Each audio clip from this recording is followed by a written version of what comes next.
சீதிருத்த சீதிருத்த ஓஹோ சீதிருத்த தோமாளிங்க நான் தான் சீதிருக்க தோமாளிங்க ஏ ஐயா நான் சித்தாஞ்சினுக்கு பாட்டுக்காரன் செந்தமிழ்நாட்டுக்காரன் பக்கத்து வீட்டுக்காரன்.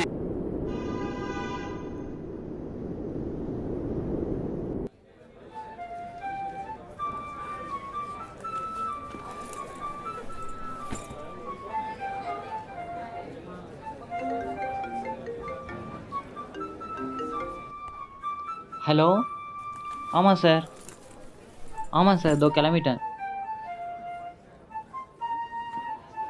இப்போ எங்கே பார்த்தாலும் அவரோட கதைகளும் கவிதைகளும் தான் ட்ரெண்டிங்கில் இருக்குது.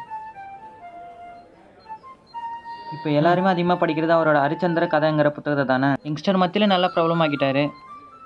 சரி சார், ஓகே சார். அவரோட அட்ரஸ் அனுப்புகிறேன்னு சொன்னீங்க, திருக்குடவாயலா? சரி சார், ஓகே சார். திருவாரூர் மாவட்டமா? Okay sir. சரி சார், இதோ கிளம்பிட்டேன் சார்.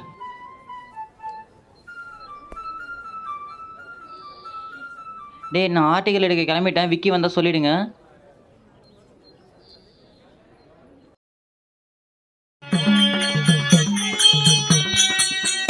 பாட்டி, பயங்கரமான கதையா சொல்லுங்க பாட்டி. என்னது பயங்கரமான கதையா?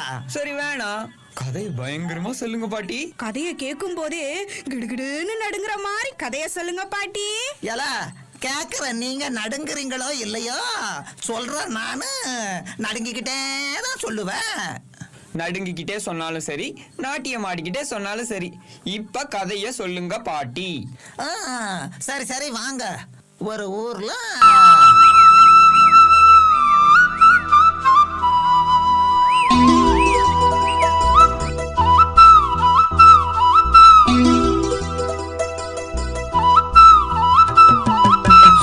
கொல்லைக்குள்ளே என்ன சொக்க வச்சவளே, அந்த வாழ தோப்புக்குள்ளே என்ன வசியம் செஞ்சவளே, அப்படியே வளர்ச்சி போட்டவளே. தம்பி, இங்கே அறிவாளன் கதையாசிரியர் வீடு எங்கப்பா இருக்கு? என்ன பார்த்தா அறிவாள மாட்டேலியா? தம்பி, வீடு எங்க இருக்குன்னு சொல்லுப்பா. அறிவா உன்னை பார்க்க யாரும் வந்துக்கிறாங்கடா. அறிவிட்டு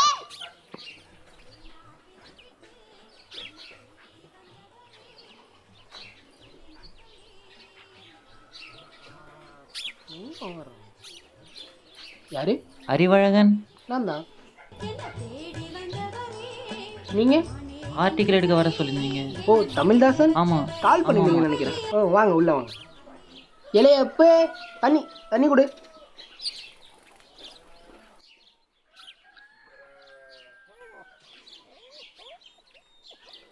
வாங்க, நம்ம மேலே போயிடலாம். மேலே கொஞ்சம் இதுவாக இருக்கும். வாங்க வாங்க. இந்த பேக் எப்படி வச்சிருங்க. அத்தாச்சே, கிளம்பலையா எல்லாரும்? கிளம்பிட்டோம், நீ வரலையா? இல்லை நான் வந்திருக்காங்க. நீங்கள் போங்க, நான் வரேன். இந்த இங்கே உட்காந்துக்கலாம் நம்ம.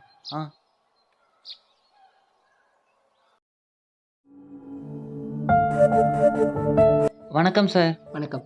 இப்போ யங்ஸ்டர் மத்தியில் உங்களோட கதைகளும் கவிதைகளும் தான் பேசப்படுது. இப்போ ரீசெண்டாக வெளிவந்த ஹரிச்சந்திரன் கதைங்கிற புத்தகம் தான் ரொம்ப சென்சேஷனலாக இருக்குது. இந்த ஜேர்னி எப்படி ஸ்டார்ட் ஆச்சு சார்? ஜேர்னி எப்படி ஸ்டார்ட் ஆச்சுன்னா, நாங்க எல்லாரும் கோவிந்த சித்தப்பா வீட்டுக்கு போறோம். மதிய சாப்பாட்டுக்கு தம்பியை கூட்டிட்டு வந்துரு. சரி. நான் இதான் கைத்து பண்ணுமா பத்திரத்துல? இல்ல, ஆமாமா வாங்கமா போலாம், டைம் ஆகுது. இது என்ன கேட்டீங்க? உங்களுக்கு கதை எழுதுன்ற ஆசை எப்போ வந்துச்சு சார்? எனக்கு எழுதணுங்கிற ஆசை வந்ததுக்கு 2 பேர் காரணம். ஒன்று எங்கள் அண்ணன், பெரிய நாடக நடிகன். இந்த மேடை நாடகம்லாம் போடுவாங்களே, பார்த்துருக்கீங்களா? அதான். எங்கள் அண்ணன் பேர் ஹரிச்சந்திரன். ஒரு ஆக்சிடெண்ட்டில் எங்கள் அண்ணன் இறந்துருச்சு. நான் எந்த கதை எழுதினாலும் அது எங்கள் அண்ணன் ஞாபகப்படுத்திகிட்டே தான் இருக்கும். எங்கள் அண்ணனுக்கு நடிப்புனா அவ்வளோ பிடிக்கும். எங்கள் அண்ணனோட மொத்த வாழ்க்கையுமே நடிப்பு தான். நான் இந்த ஹரிச்சந்திரன் கதைங்கிற புத்தகம் கூட எங்கள் அண்ணனுக்காக எழுதினது தான். நீங்கள் நிறைய கவிதைகள் எழுதியிருக்கீங்க. அதில் வெட்டியானின் பாடலுங்கிற கவிதைகள் மட்டும் ஒரு சில விஷயங்களை ரொம்ப வெளிப்படையாக சொல்லியிருக்கீங்க. அதை பற்றி கொஞ்சம். வெட்டியானின் பாடலுங்கிற கவிதை, இப்போ ஒரு வெட்டியாக இருக்கான். அவனோட வேலை என்ன? பணத்தை எரிக்கிறது. ஒரு பணத்தை எரிக்கிறது, புதைக்கிறது. அவன் அந்த பணம் எரிஞ்சு முடிக்கிற வரைக்கும் அந்த பணத்துக்கிட்ட பேசுகிறான். இவ்வளோ ஆட்டம் போட்ட இங்கே இப்படி வந்து கிடக்குறியே அப்படின்னு அவன் பேசுகிறான். அந்த வடிவில் அந்த கவிதை இருக்குது. இதில் சில விஷயங்கள் வெளிப்படையாக சொல்லி தான் ஆகணும். இல்லை, அதில் அந்த முதல் வரிகளே. என்ன வரிகள்? பிறப்பது நாற்றத்திலே இறப்பது நாற்றத்திலே சம்திங். பிறப்பதும் நாற்றத்திலே இறப்பதும் நாற்றத்திலே, இதில் சுத்தம் என்னடா சுத்தம் என்னடா. ஒரு குழந்தை பிறக்குது, அந்த தொப்புள் கொடி அறுக்கிற வரைக்கும் அந்த குழந்தை மேல ரத்த நாத்தம் அடிக்கும். அதே மாதிரி ஒரு மனுஷன் செத்தான்னா 2 நாளைக்கு நாத்தம் அடிக்க தான் செய்யும். ஏன்னா பணம் நாரும் இல்லையா. ஆ அதுதான் பிறப்பதும் நாற்றத்திலே இறப்பதும் நாற்றத்திலே, இது சுத்தம் என்னடா சுத்தம் என்னடா. சுத்தம் சுத்தங்கிறாங்க, இதுல என்ன சுத்தம்னு எனக்கு தெரியல. ஒரு வெட்டியானோட பாடல்னா அது இப்படிதான் இருக்கும். இது வெறும் சாதாரண வரிகள், அதுக்கே நீங்க இப்படிங்கிறீங்க. நான் அரசியல் கொத்தடிமைன்னு சொல்லிட்டு ஒரு புத்தகம் எழுதினேன். அதுக்கு நிறைய எதிர்ப்புகள் வந்துச்சு. ஏன்னா நான் அதில் நிறைய விஷயங்கள் இன்னும் வெளிப்படையாக தான் பேசியிருந்தேன். எல்லாமே நம்மளை சுற்றி நடக்கிற விஷயங்கள் தான். அதை நான் எழுத்துக்கள் மூலியமா காமிச்சிருக்கேன், அவ்வளோதான்.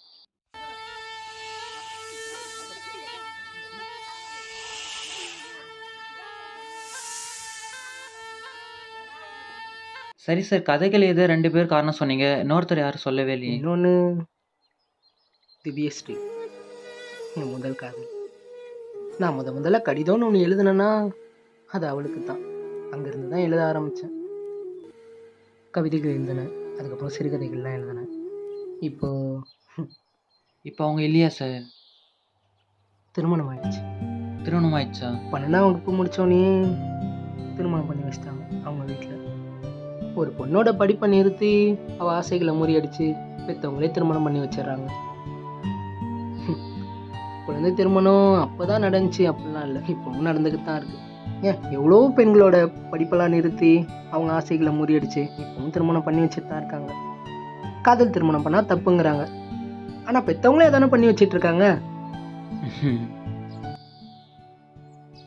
சார், உங்களோட ஃபேவரட் கதையாசிரியர் போயிட்டு யார் சார் சொல்லுவீங்க? என்னோட ஃபேவரட்னு பார்த்தீங்கன்னா மொத்தம் 3 பேர் சொல்லுவேன். ஃபஸ்ட்டு எட்கர் ஆலன் போ, அமெரிக்கன் ரைட்டர் அண்ட் போய்ட்டர், ஒரு கிளாசிக்கலான ரைட்டர். தமிழில் யாரும் இல்லையா சார்? தமிழில் யாரையும் பிடிக்காதுன்னு நல்ல, தமிழ் எனக்கு எவ்வளோ பேரை பிடிக்கும். ஏன் ஜெயகாந்தன், கல்கி, கண்ணதாசன் எல்லாரையுமே பிடிக்கும். கல்கியோட சிவகாமி சபதம், பொன்னியின் செல்வன் கூட எனக்கு ரொம்ப பிடிக்கும். அவங்க எல்லாத்தையுமே ஒரு தனித்துவம் இருக்குது. நான் ஏன் எட்கர் ஆலன் போ ஃபஸ்ட்டு சொன்னேன்னா, இப்போ எக்ஸாம்பிளுக்கு அவரோட தெரேவனுங்கிற போயம் எடுத்துக்கிட்டிங்கன்னு வச்சுக்கோங்களேன். அதில் ஒரு காக்கையோட உள்ள உரையாடலை அவ்வளோ அழகாக சொல்லியிருப்பார். அந்த காக்கையை அவர்கிட்ட அந்த போயம் ஃபுல்லாகவே சொல்கிறது நெவர் மோர் நெவர் மோர் நெவர் மோர் தான். ஏன்னா காதலி செத்துட்டா, அவள் திரும்பி உயிரோட வரப்போகிறதில்ல, அதை உணர்த்தத்துக்கு தான் அந்த காக்கை வந்திருக்கும். அதே மாதிரி த டெல் டேல் ஹார்ட், அந்த ஸ்டோரி பார்த்தீங்கன்னா அவன் ஒரு கொலை பண்ணிவிடுவான், அது போலீஸ்க்கு தெரியாமல் மறைச்சிடுவான். ஆனால் அந்த கொலை பண்ணவனோட ஹார்ட் பீட் இருக்குல்ல, செத்தவனோட ஹார்ட் பீட், அது அவன் தலைக்குள்ளே கேட்டுகிட்டே இருக்கும். அதனாலே அவன் போலீஸ்கிட்ட மாட்டிப்பான். அந்த விஷயத்தெல்லாம் அவ்வளோ அழகாக சொல்லியிருப்பார். அதனால தான் எனக்கு எட்கர் ஆலன் போ ரொம்ப பிடிக்கும். நீங்கள் வேணால் த டெல் டேல் ஹார்ட்டுங்கிற ஸ்டோரி கேட்டு பாருங்களேன், உங்களுக்கே பிடிக்கும். சரி சார், கண்டிப்பாக படிக்கிறேன். 2வது யார் பார்த்தீங்கன்னா சண்முகராஜா, டைரக்டர் மிஸ்கின். சார், அவர் டைரக்டர் தானே, ஸ்டோரி ரைட்டர் இல்லையே. யார் சொன்னா? அவர் ஒரு டெப்த்தான ஸ்டோரி ரைட்டர். இப்போ ஒரு ஸ்டோரி, ஒரு எமோஷனலான ஸ்டோரி எழுதுறாருன்னா அவர் அதை எழுதும் போதே அவர் கண்ணிலேருந்து தண்ணி வந்துடும். அவ்வளோ ஒரு டெப்த்தான ரைட்டர். இப்போ ரீசெண்டாக கூட சைக்கோன்னு ஒரு படம் வந்துச்சு. ஆமாம் சார், இளையராஜா மியூசிக். புத்திசத்தில் அங்குலிமாலாங்கிற ஒரு கதை இருக்கு. ஒரு கொலைகாரன் புத்தரை பார்த்து தன்னை மாற்றிப்பான். அதை தழுவி எடுக்கப்பட்ட படம் தான் சைக்கோ. அந்த ஸ்டோரியில் ஒரு கண்ணு தெரியாதவனோட காதலை அவ்வளோ அழகாக சொல்லியிருப்பார். தான் காதல் எப்படி இருப்பான்னு தெரியாது, அவன் முகம் எப்படி இருக்குன்னு தெரியாது, ஆனால் தான் காதலி அந்த கொலைகாரன் தூக்கிட்டு போனதுக்கப்புறம் இவன் அவளை தேடி போகிறான் இல்லையா, அந்த தேடல் அழகாக இருக்கும். அந்த இடத்துலலாம் அவ்வளோ அழகாக சொல்லியிருப்பாரு மிஸ்கின். அதே மாதிரி அந்த அங்குலிங்கிற கதாபாத்திரம், அவன் ஒரு சைக்கோபாத் தான், ஆனால் அந்த அங்குலிங்கிற கதாபாத்திரம் கௌதம் கொடுத்தான்னு சொல்லி ஒரு பூவோ சம்திங் ஏதோ ஒன்று அந்த பொண்ணுகிட்ட போய் கொடுப்பான். இவன் அவளை கொல்றதுக்கு தான் தூக்கிட்டு வந்திருக்கான், ஆனால் இவன் அவங்க 2 பேர் காதலை புரிஞ்சுப்பான். உன்னை தேடி கௌதம் வந்துட்டு இருக்கான் அப்படின்னு அவர்கிட்ட சொல்லுவான். அந்த இடத்துலலாம் ஒரு கதையோட ஆழம் அப்படி இருக்கும். You have written a such a story. Sir, உங்களோட இங்கிலீஷ் ஆக்சன்ட் சூப்பராக இருக்கே சார். Thank you sir. நானும் நினச்சேன் ரொம்ப வயசானவராக தமிழ் புலமையாக பேசுவார்னு நினச்சேன். நீங்கள் என்ன சார்? கதையாசிரியர்னா ஒரு கண்ணாடி ஒன்று போட்டுக்கிட்டு புலமையாக தமிழ் மட்டும்தான் பேசணும்னு ஏதாவது இருக்கா என்ன? எனக்கு 3 லாங்குவேஜ் தெரியும். தமிழ் இங்கிலீஷ் ஃப்ளூயண்ட்டாக பேசுவேன். 3வது தெலுங்கு, என் மதர் டங். 3 பேர் எனக்கு ஃபேவரட்னு சொன்னேன். 3வது யாருன்னு நீங்கள் கேட்கவே இல்லையே. 3வது ஸ்ரீரங்க ஸ்ரீனிவாசராவ், ஸ்ரீகாருன்னு கூப்பிடுவாங்க, பெரிய கம்யூனிஸ்ட் எழுத்தாளர். படித்துளார பிரஸ்துளார பாதா சத்வதஸ்துளார தகா படின தம்புளார ஏடவ கண்டேடவ கண்டி జగన్నాథ రథ చక్రాయలు వస్తున్నాయి రథ చక్ర ప్రళయ ఘోష பூமார்க்கம் பட்டிஸ்தானு பூகம்பம் புட்டிஸ்தானு. இவ்வளோ நேரம் பேசிகிட்டு இருக்கோம், உங்களோட மதர் டங் கூட நான் கேட்கல பார்த்தீங்களா? சரி சார், கடைசியாக ஒரு கேள்வி. உங்களை பாதித்த விஷயம் அது என்ன சார்? என்ன பாதிச்சதுன்னா தனிமை தான். ஏன்னா எனக்கு சின்ன வயசுலேருந்தே நண்பர்கள் குறைவு தான். உரையாடலுக்கு நண்பர்கள் இருக்காங்க, ஆனால் நெருங்கிய நண்பர்கள்னு யாரும் இல்லை. நான் பாடல் பாடுவேன், கவிதைகள் எழுதுவேன், அதுக்கப்புறம் சிறுகதையெல்லாம் எழுத ஆரம்பித்தேன். ஆனால் நண்பர்கள் எனக்கு அந்தளவுக்கு கிடையாது. என் கூட அதிகமாக இருந்தது தனிமை தான். என்னை பாதித்த விஷயம்னாலும் அதுதான். ஆனால் உங்களோட தனிமை தான் இந்த அளவுக்கு உங்களை சிந்திக்க வச்சுருக்கு. ரொம்ப நன்றி சார், எனக்காக இவ்வளோ நேரம் டைம் ஸ்பெண்ட் பண்ணதுக்கு. நன்றி. சரி சார், அப்படியே ஒன்று ஃபோட்டோ ஒன்று எடுத்துக்கிட்டா நல்லாயிருக்கும். ஃபோட்டோ தானே, அப்படியே எடுங்க சார். வேறு எதனா பேண்ட் ஷர்ட் போட்டு எடுத்துக்கலாம் சார். நீங்கள் அப்படியே எடுக்கணும்னா என்ன எடுங்க. பேண்ட் ஷர்ட் தான் ஃபோட்டோ எடுக்கணும்னா பேண்ட் ஷர்ட் கீழே இருக்குது, வாங்க எடுத்து தரேன். இல்ல, அதை இல்ல வேணா சார். ஃபோட்டோ எடுத்துக்கோங்க. என்ன எடுக்கணும்னா அப்படியே எடுங்க. Ready sir. சரி, எப்போ இந்த ஆர்டிகல் வரும்? அடுத்த வாரம் வந்துடும் சார். அப்படியா, சரி சார். சார் பேக் மறந்துட்டு போறீங்களா? இந்தாங்க.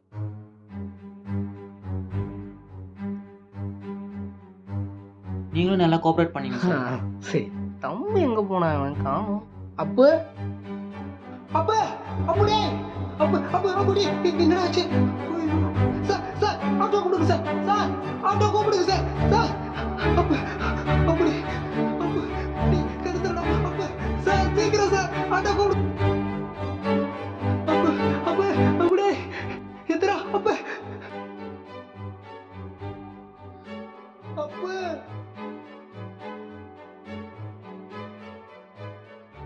டாக்டர்.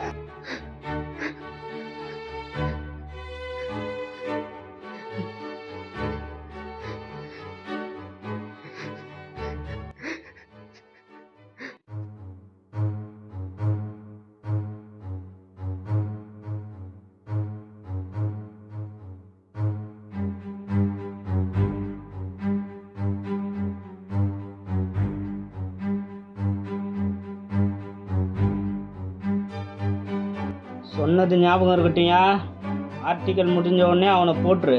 அரசியல் கொத்தடிமன்னு சொல்லி புத்தகமாக எழுதுறான். இவனுங்கெல்லாம் என்ன வேணாலும் எழுதுவானுங்க, பார்த்துக்கிட்டு சும்மா இருக்கணுமாண்ணா? யாருக்கும் தெரியாமல் சரியான டைம் பார்த்து போட்டுரு. வேலையை முடிச்சுட்டு வந்து சொன்ன பணத்தை வாங்கிக்க.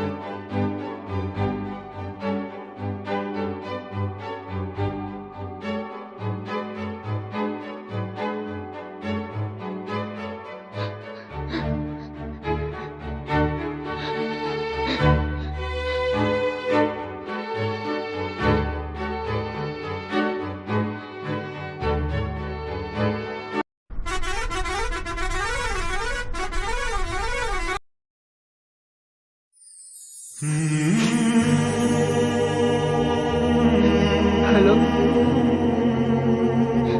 தாத்தா, அப்போ பாம்பு வச்சுச்சு. சின்ன ஹாஸ்பிட்டல் சேர்த்துருக்கோம். அதாவது அவங்களாம் வந்துட்டு இருக்காங்க. சீக்கிரம் கிளம்புவாங்க சார். அவங்களாம் வந்துட்டாங்களா சார்? நான் போய் பார்த்துட்டு வந்தேன். தம்பி கொஞ்சம் பார்த்துட்டு.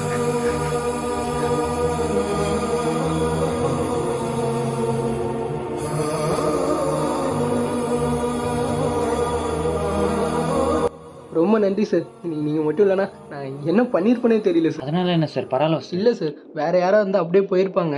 சரி நீங்க சார், மட்டும் தம்பி தான் சரியாயிட்டல வந்தீங்க. சார், அது போதும் சார் நமக்கு. சார் இருங்க சார். இதை வச்சுக்கங்க ஐயோ சார். பரவாயில்ல சார், பரவாயில்ல சார், வச்சுக்கங்க வேணாம் சார், பரவாயில்ல சார். வச்சுக்கோங்க சார். ஏன்னா நீங்கள் பண்ண உதவியை நான் எப்போவுமே மறக்க மாட்டேன் சார். பாம்பு கடிச்சோன்னு என்ன பண்ணதுன்னே தெரில சார். பரவாயில்ல சார், விடுங்க சார். சார் இப்போ நீங்கள் திருவாரூர் போய் தானே போகிறீங்க? திருவாரூர் போனீங்கன்னா உங்களுக்கு சென்னைக்கு பஸ் இருக்கும் சார். இல்லை சார், இன்னைக்கு நான் சென்னைக்கு போகல. இன்னைக்கு என்னமோ எங்கள் பெரியமாவை பார்க்கணும் போல இருக்கு. பெரியம்மா வீட்டுக்கு தான் போகிறேன்.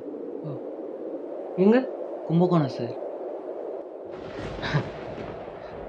அங்கே தேடாத மண்டபமே கிடையாது. சரி சார், பஸ் வந்துச்சுன்னு நினைக்கிறேன். நீங்கள் கிளம்புங்க. இப்போ உங்கள் காதலி அங்கே தான் இருக்காங்களா சார்?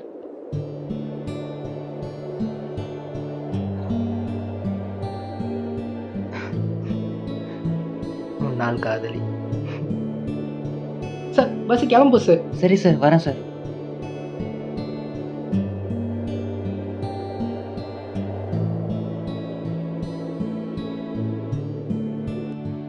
சார் பேக் வந்துட்டு போறீங்களா?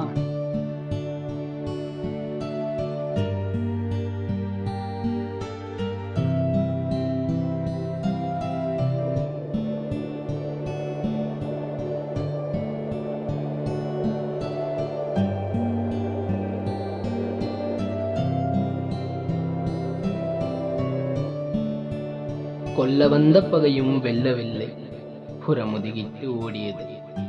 என் கண்ணீரை பார்த்து ஓடியதோ, என் கதைகளை பார்த்து ஓடியதோ எனக்கு தெரியாது.